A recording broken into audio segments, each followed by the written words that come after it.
Thaís Bilenque, a gente tem um governador de São Paulo que largou a cadeira, largou o cargo, largou o Palácio dos Bandeirantes e se mudou para Brasília para fazer lobby pela aprovação de uma anistia para criminosos que nem sequer ainda foram condenados. Quer dizer, seja, não só isso implica que sabe-se que serão, como admite-se que são criminosos, porque você só pode anistiar quem comete crime, certo? Estou falando do Tarcísio de Freitas, que está num momento, a meu ver, particularmente ruim, porque cedeu à pressão e à chantagem da família Bolsonaro, começou a dizer que não acredita na justiça, que, em suma, está tentando sinalizar para a família que ele está com eles e não abre para não ser cancelado.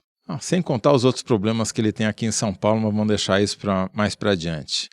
E, ao mesmo tempo, a gente vê um noticiário que dá uma impressão, que eu suspeito seja falsa, de que tem praticamente uma motoniveladora no Congresso que vai aprovar essa anistia na Câmara e no Senado e não tem choro nem vela.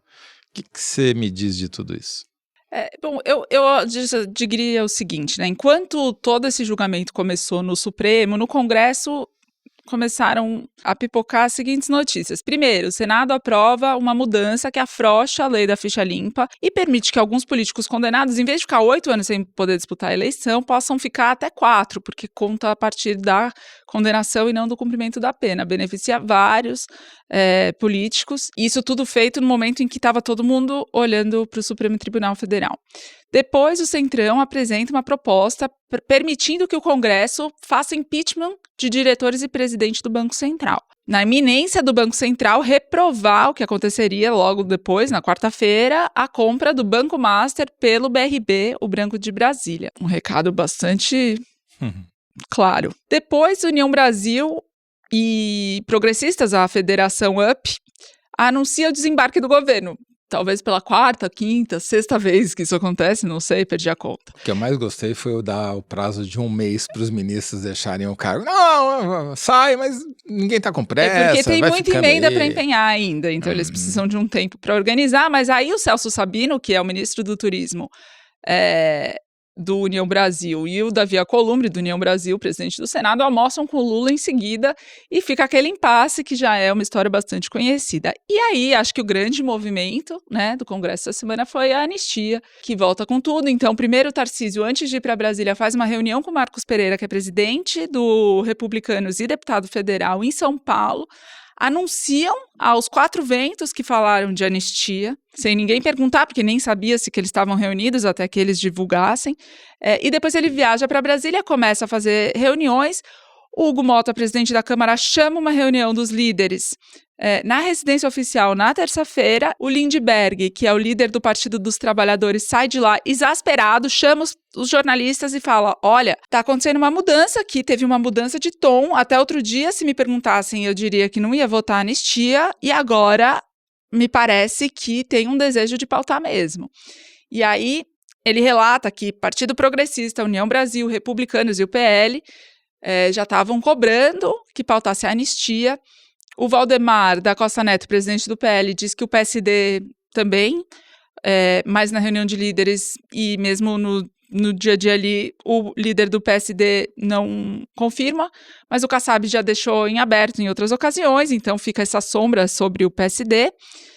E aí isso deflagra uma reação dos ministros do Supremo Tribunal Federal em off, né, sem se pronunciarem publicamente, dizendo que crime contra o Estado Democrático de Direito não é passível de anistia, que tem precedentes no Supremo, que derrubaram decisões com essas características, que até o Luiz Fux, que agora é o ministro boia de salvação do bolsonarismo, entendeu dessa forma, se posicionou dessa forma. Ou seja, eles já estão contando que vão precisar fazer nova campanha contra o Supremo quando, se eventualmente, ao contrário do que eu acho que vai acontecer, o negócio for aprovado na Câmara e no Senado, o Supremo vai derrubar por ser inconstitucional, obviamente. E aí teria que também passar pela presidência da República, né?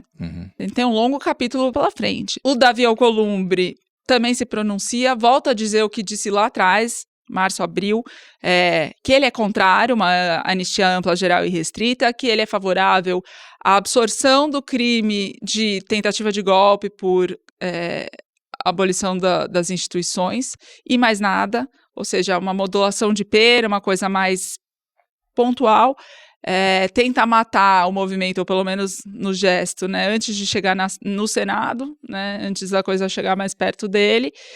E aí, Toledo, aquela coisa, né? As coincidências não existem. Espero que ela saia, ela sai.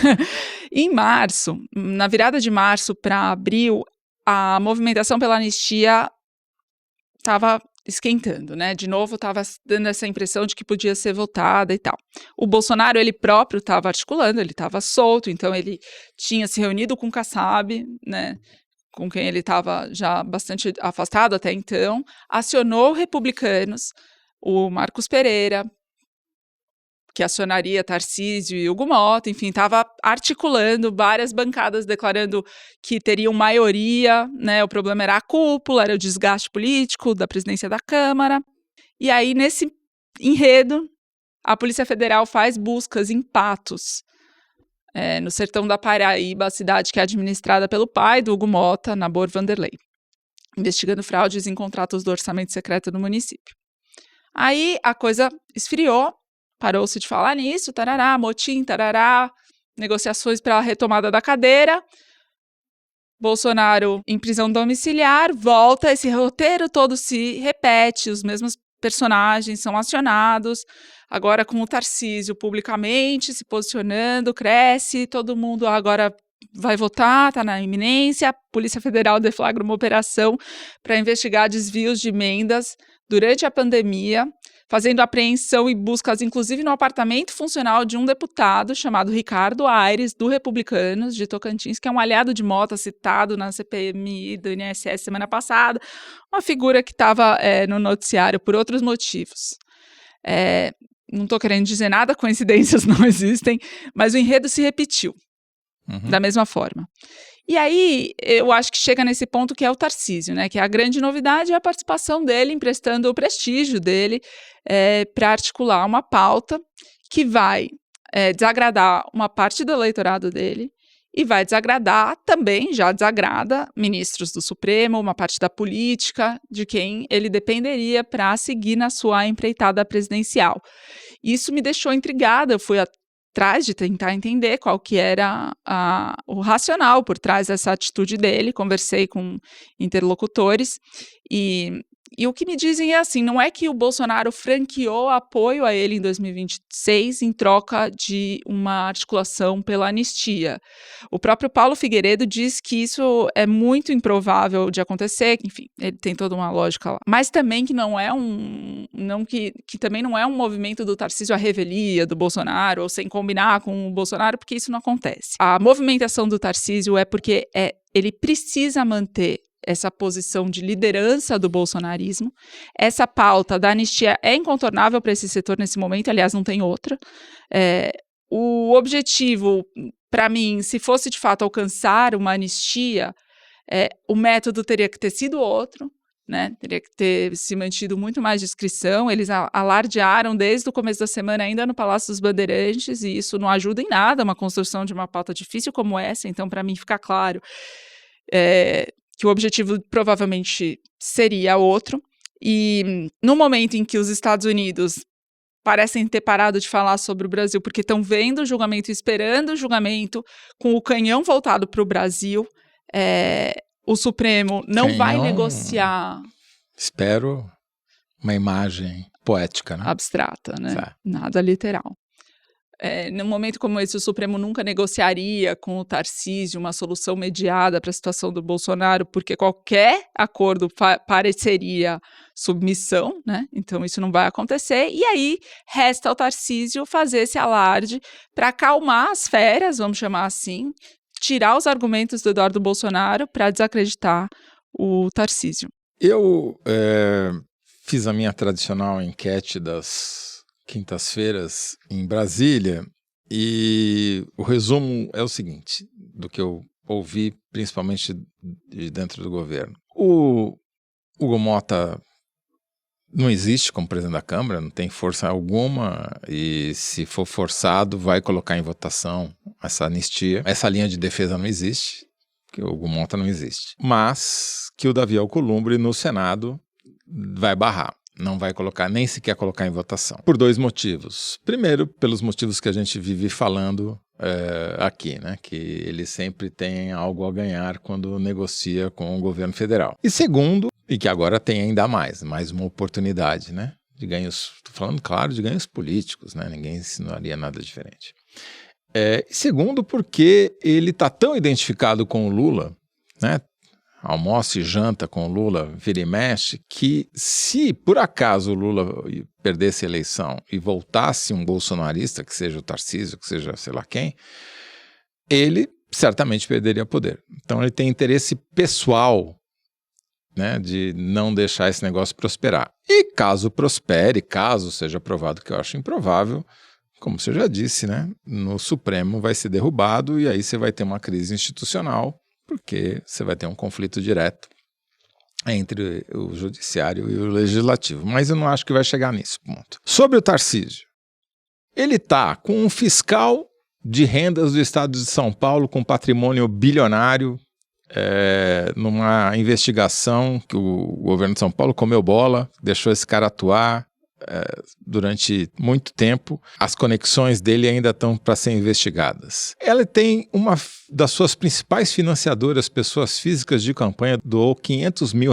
para a campanha dele, conectada diretamente ao PCC, sob investigação. Ele tem policiais da Tropa de Elite de São Paulo e da Polícia Civil sendo condenados ou julgados por participação em crimes envolvendo o PCC.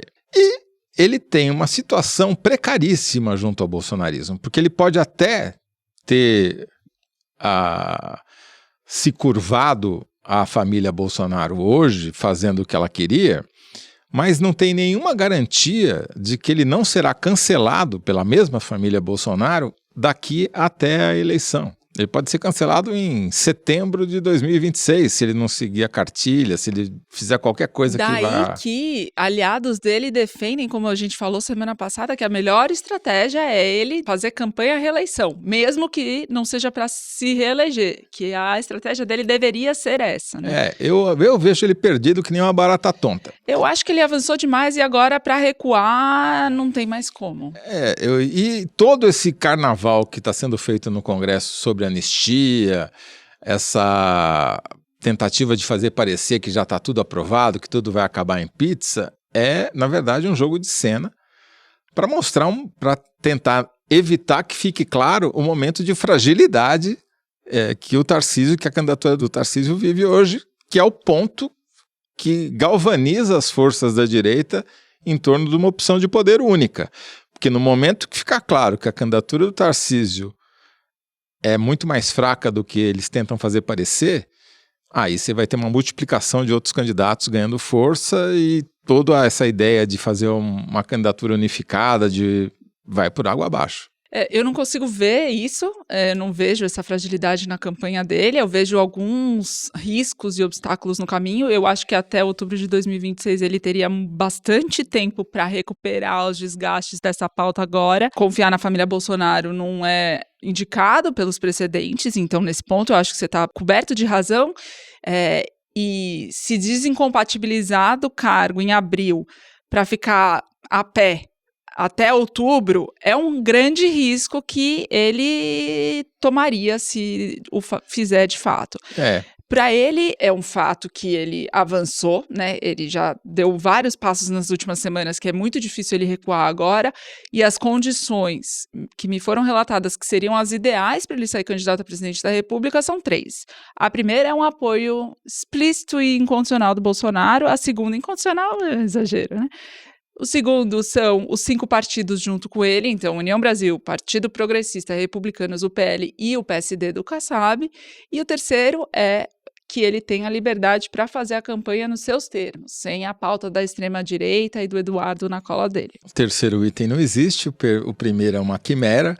E o segundo está em risco, até porque, como a gente conversou com pessoas lá de Minas essa semana, o PSD em Minas está sob disputa do governo Lula com o bolsonarismo, né? Porque você tem um candidato a governador potencial, né? Que é o Lula fomenta já há muito tempo, que é o ex-presidente do Senado. Rodrigo Pacheco. Do outro lado, você tem uma força que é o vice do Zema, que poderia vir a ser uma força para contestar essa candidatura do Pacheco dentro do PSD mineiro. E vamos lembrar, Minas é fundamental nessa eleição de 2026, né? Porque o PSD tem uma divisão territorial clara, né? Sul, Sudeste, Centro-Oeste mais inclinado a apoiar a direita, Nordeste com a esquerda. E Minas de Minas rachado. seria bem o fiel da balança nesse ponto. É isso aí. Então vamos falar agora de outros crimes?